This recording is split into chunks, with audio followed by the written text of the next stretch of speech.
नमस्कार दोस्तों, welcome to our YouTube channel reignite studies. आज की वीडियो हमारी इंडस्ट्रियल रिलेशन की क्लास का 5th लेक्चर है। इस वीडियो में हम आपको trade union movement in India up to 1949 के बारे में बताएंगे। इससे पहले की वीडियोस में हमने जो है various theories of labour union, trade unionism और इन सब को एक्सप्लेन किया था।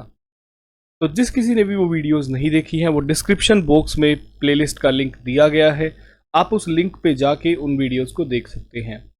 तो चलिए आज की क्लास को स्टार्ट करते हैं।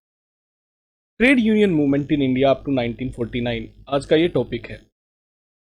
अगर ट्रेड यूनियन की बात करें तो 1919 में कांग्रेस का अमृतसर सेशन हुआ था, जिसमें उन्होंने लेबर यूनियन को प्रमोट करने की बात कही थी, एक रिजोल्यूशन लेके आए थे। उसके बाद एक कमेटी फॉर्म की गई इस रिजोल्यूशन को इम्प्लीमेंट करने के लिए। उस कमेटी के अंदर लाला लाजपत राय, सी.आर. दास, अनसुईयाबेन साराभाई और भी कुछ लोग मेंबर्स थे।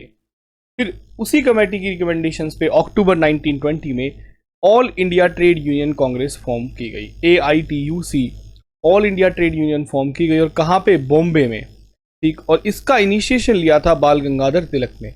बट एक चीज़ बहुत इंपॉर्टेंट है कि बाल गंगाधर तिलक ने इनिशिएशन तो लिया, बट इसके इनॉग्रल सेशन को उन्होंने अटेंड नहीं किया था। इसके इनॉग्रल सेशन को उन्होंने अटेंड नहीं किया था। तो ये हमने अभी देखा। अब आते हैं नेक्स्ट, कुछ ओल्ड पीछे चलते हैं। सबसे पहले 1851 की बात करते हैं। 1851 में फर्स्ट कॉटन मिल ओपन हुई थी कलकत्ता के अंदर। फर्स्ट कॉटन मिल कहाँ ओपन हुई थी? कलकत्ता में।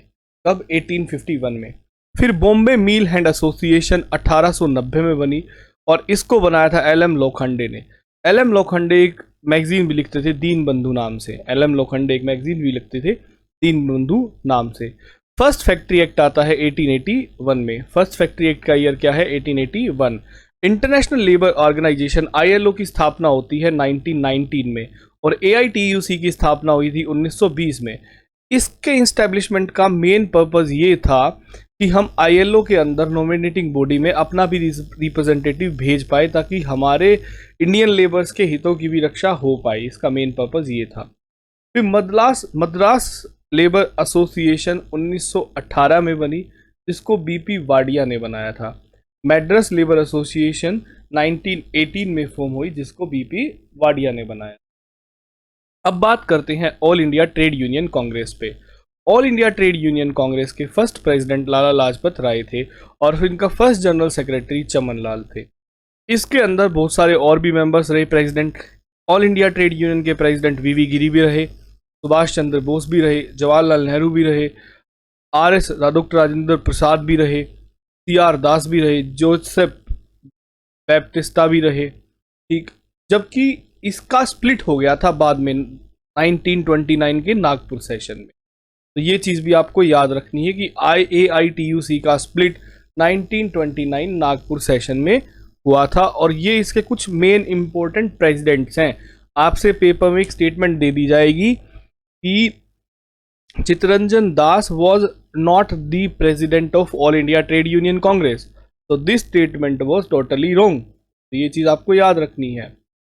फिर देखिए, हम बात करते हैं एक और मेन पर्सन हुए हैं ट्रेड यूनियन मूवमेंट में इंडिया के अंदर, नारायण मल्हार जोशी, NM जोशी। इनके एफर्ट से इंडियन ट्रेड यूनियन एक्ट पास हुआ 1926 में। नारायण मल्हार जोशी के एफर्ट से 1926 में इंडियन ट्रेड यूनियन एक्ट बनाया गया। ठीक इसी टाइम पे जैसे वर्ल्ड वॉर फर्स्ट ख़त्म हुआ तो लेफ्ट यूनियनिज्म की ज़्यादा ग्रोथ हो गई थी, कम्युनिस्ट यूनियन ज़्यादा ग्रो कर गई थी। क्यों? क्योंकि वर्ल्ड वॉर फर्स्ट के बाद ह्यूज इकोनॉमिक हार्डशिप आया, जिसकी वजह से बहुत ज़्यादा स्ट्राइक्स और ये चीज़ें बढ़ चुकी थी। अब हम देखते हैं लेफ्ट विंग ट्रेड यूनियन की ग्रोथ को। तो फर्स्ट वर्ल्ड वॉर और रशियन रेवोल्यूशन का एक मेजर इम्पैक्ट पड़ता है लेफ्ट विंग ट्रेड यूनियन की ग्रोथ पे। सबसे मेन दो इंपॉर्टेंट फैक्टर थी, first world war and second is the Russian revolution. अब इसमें कुछ कम्युनिस्ट लीडर हैं जिनकी मैं बात करूंगा। S.A. डेंगी, ये बॉम्बे से थे और 1923 में ये एक सोशलिस्ट नाम से इंग्लिश वीकली निकालते थे। आपसे ऐसा भी पूछा जा सकता है सोशलिस्ट कौन न्यूज़पेपर रिलीज करते थे, तो आपको ये पता हो कि S.A. डेंगी। और 1923 में ऐसे ही मुजफ्फर अहमद कलकत्ता के अंदर जनवाणी नाम से एक वीकली निकालते थे, Janvani. Communist leader organise the textile worker of Bombay and establish the famous Girni Kamgar union. Girni Kamgar union communist leaders ने ऑर्गेनाइज करवाई थी। इसने 1928 के अंदर एक बहुत बड़ी स्ट्राइक की थी बॉम्बे में, जिसको देखते हुए गवर्नमेंट ने फेविट कमेटी अपॉइंट की थी, फेविट कमेटी। ठीक, ये चीज़ भी याद रखिए, गिरनी कामगार यूनियन से एसोसिएट है ये कमेटी। ठीक है, इन्होंने स्ट्राइक की थी, इसके बाद ये कमेटी गवर्नमेंट ने अपॉइंट की थी। All India workers and peasant party ये 1928 में इंस्टेब्लिश हुई। All India workers and peasant party, इनका इंस्टेब्लिशमेंट ईयर मैं आपको क्यों बता रहा हूँ, क्योंकि कई बार आपसे क्रोनोलॉजी में लगाना पूछा जा सकता है, या डायरेक्ट आपसे ईयर पूछ लिया जाएगा कि ये किस ईयर में इसकी स्थापना हुई, या आपसे 4 ऑप्शंस होंगे और ईयर मैच होंगे और आपसे पूछा इनकरेक्ट कौन सा इनमें से मैच है, या करेक्ट पूछ लिए जाएंगे ऑप्शंस बना के। तो इसलिए आपको ये ईयर इंपॉर्टेंट है, याद रखें। फिर 1 मई 1928 को, देखिए 1 मई 1928 को पहली बार जो है वो लेबर डे मनाया गया था बॉम्बे में, इंडिया के अंदर। तो 1928 1 मई। अब लेबर डे की बात करो तो 1 मई लेबर डे इसलिए मनाया जाता है क्योंकि ट्रेड यूनियन ऑर्गेनाइजेशंस की विक्ट्री हुई थी यूएसए में second half of the 19th century के टाइम पे। तो इसलिए 1 मई को लेबर डे मनाया जाता था। और इससे एसोसिएट जो पर्सन थे यूएसए, वो थे पीटर जे मैकग्यूरी, पीटर जे मैकग्यूरी। अब AITUC का हमने स्प्लिट देखा। AITUC का स्प्लिट 1929 नागपुर सेशन में हुआ था, 10 साल बाद। इसका 10th सेशन था ये। उस टाइम प्रेसिडेंट थे सुभाष चंद्र बोस और जनरल सेक्रेटरी थे SV देशपांडे। अब AITUC टूट गई थी 2 हिस्सों में। ठीक, ये बन गई थी एक Indian trade union federation, Indian trade union federation, जो कि मॉडरेट्स इसको लेड करते थे और AITUC कम्युनिस्ट लेड करने लग गए थे। 1931 में AITUC से कम्युनिस्ट जो थे वो चले गए, कम्युनिस्ट चले गए और उन्होंने रेड ट्रेड यूनियन कांग्रेस बनाई। ठीक, इस स्प्लिट से होता क्या है कि जितना ट्रेड यूनियन मूवमेंट था ना, उस पूरे को एक बहुत बड़ा धक्का लगता है। Divided and weaken trade union movement, इससे ट्रेड यूनियन मूवमेंट पूरी तरह से वीक हो गया था। अब एक बहुत इंपॉर्टेंट ट्रायल आता है, मेरठ ट्रायल 1929 to 33। ये जो प्रिंसिपल लीडर्स थे ना वर्कर्स के, पर्टिकुलरली कम्युनिस्ट जो लीडर थे, उनके अगेंस्ट था ये। इससे एसोसिएट कौन कौन है, एक तो ये चीज़ याद रखिए, और ये किन के अगेंस्ट था, एक तो कम्युनिस्ट लीडर्स के अगेंस्ट था पर्टिकुलरली, और इससे एसोसिएट कौन कौन थे, Muzaffar Ahmad, S.A. Dange, KN Joglekar, SY Ghate, S. Nimbkar, Philip Spratt, VF Bradley, SS Mirajkar, Shaukat Usmani, ये लोग थे। अब 4 ग्रुप में टोटल ट्रेड यूनियन हमारे यहाँ थी। एक तो AITUC चल रही थी, AITU भी थी, और जो डाई हार्डकोर जो लेफ्ट के लोग थे उन्होंने RTUC बना लिया था, रेड ट्रेड यूनियन कांग्रेस 1931 में। ये दोनों अलग हुए थे 1929 में। इससे फिर अलग होके ये RTUC भी बना लिया गया। और एक all India railway men's federation भी थी, all India railway men's federation, और एक ATMA, ये दोनों एक ही थे लगभग। ठीक है, इसलिए इनको ज़्यादा अलग नहीं मानते। अब देखिए, जब ऑल इंडिया रेलवे फेडरेशन के इनिशिएटिव से एक trade union unity committee set up की गई 1932 में, इसके all India railway men's federation की मदद से, मेंस एसोसिएशन भी बोलते हैं कुछ, मेंस फेडरेशन भी बोलते हैं, ये चीज़ याद रखिए। All India railway main federation की वजह से एक कमेटी बनाई गई ताकि सारी ट्रेड यूनियन को एक साथ लाया जा सके, यूनिटी की जा सके। तो सीरीज ऑफ प्रपोजल्स थे बट इतना कुछ हुआ नहीं। फिर 1936 में गिरी प्रपोजल आता है to bring the unity in trade union movement in India. एक गिरी प्रपोजल आया, VV गिरी लेके आए थे।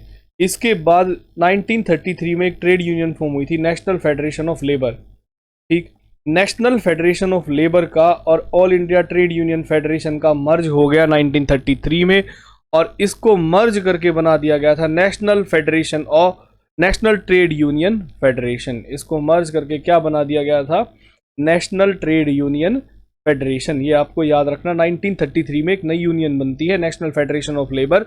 इस नेशनल फेडरेशन ऑफ लेबर को मर्ज कर दिया गया ATUF में, इंडियन ट्रेड यूनियन फेडरेशन में, और एक नई यूनियन बनाई, नेशनल ट्रेड यूनियन फेडरेशन।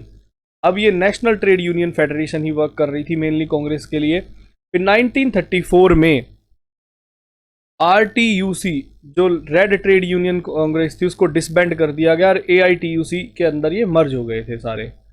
फिर 1938 के अंदर एक स्पेशल सेशन होता है नागपुर में, और 1940 में बाय द गिरी प्रपोजल को एक्सेप्ट करते हुए नेशनल ट्रेड यूनियन फेडरेशन ये और AITUC दोनों का विलय कर दिया गया, दोनों को मर्ज कर दिया गया।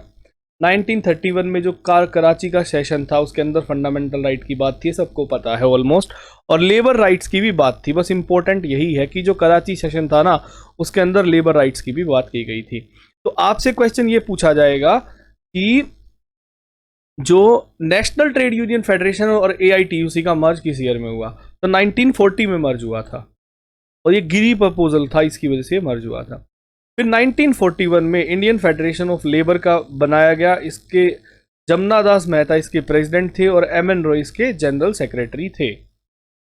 इंडियन फेडरेशन ऑफ लेबर 1941 नवंबर में बनाई गई, जिसके प्रेसिडेंट जमुना दास मेहता थे और MN रॉय इसके जनरल सेक्रेटरी थे। फिर डिस्प्यूट एक्ट आता है, ट्रेड यूनियन डिस्प्यूट एक्ट 1947 में।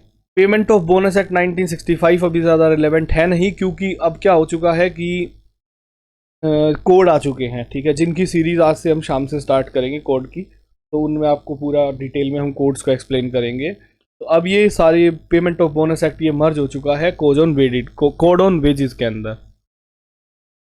फिर वर्धा रेजोल्यूशन आता है 1946 में, इसके अंदर लेबर पॉलिसीज को अडॉप्ट किया गया, मीटिंग होती है, इसमें AITUC के प्रेसिडेंट जवाहरलाल नेहरू बनते हैं। फिर फर्स्ट पे कमीशन इंडिया के अंदर आता है मई 1946 में। फर्स्ट पे कमीशन कब आया, मई 1946 के अंदर। इसमें देखिए फैक्चुअल इंफॉर्मेशन ज़्यादा है, तो जितना ज़्यादा हो सके ना आप फैक्ट्स को रट लो भाई, इसमें और कुछ नहीं, इसमें इससे आएगा भी क्वेश्चन फैक्चुअल ही आएगा। फिर Indian national trade union Congress बनती है, ये अब कांग्रेस की विंग है, और AITUC अब लेफ्ट की है, आज के टाइम में ये लेफ्ट की विंग है और कांग्रेस की, और Indian national trade union Congress. और ऐसे ही बीजेपी की भारतीय मजदूर संघ है, भारतीय मजदूर संघ 1947 में इसके कांग्रेस ने बनाया था इसको। इसके first president, all India national trade union के फर्स्ट प्रेसिडेंट सरदार पटेल हैं। तो आज की क्लास के अंदर इतना ही था, इससे नेक्स्ट क्लास में हम और आगे का डिस्कस करेंगे जो टॉपिक्स होंगे। तो thank you very much for being with us. आपको वीडियो अच्छी लगी हो तो प्लीज़ लाइक ज़रूर करो, चैनल को सब्सक्राइब भी करें ताकि आपको आगे के लेक्चर्स भी टाइमली मिल जाए। और पीछे की जो वीडियोस है ना उनका लिंक आपको डिस्क्रिप्शन बॉक्स में मिल जाएगा, और ये नोट्स आप हमारी वेबसाइट जो कि www.reignitestudies.in पर जाएंगे, वहाँ पे डाउनलोड सेक्शन में UPSC EPFO AOEO का ऑप्शन होगा, वहाँ से आप इनको डाउनलोड कर सकते हैं। So thank you very much for being with us.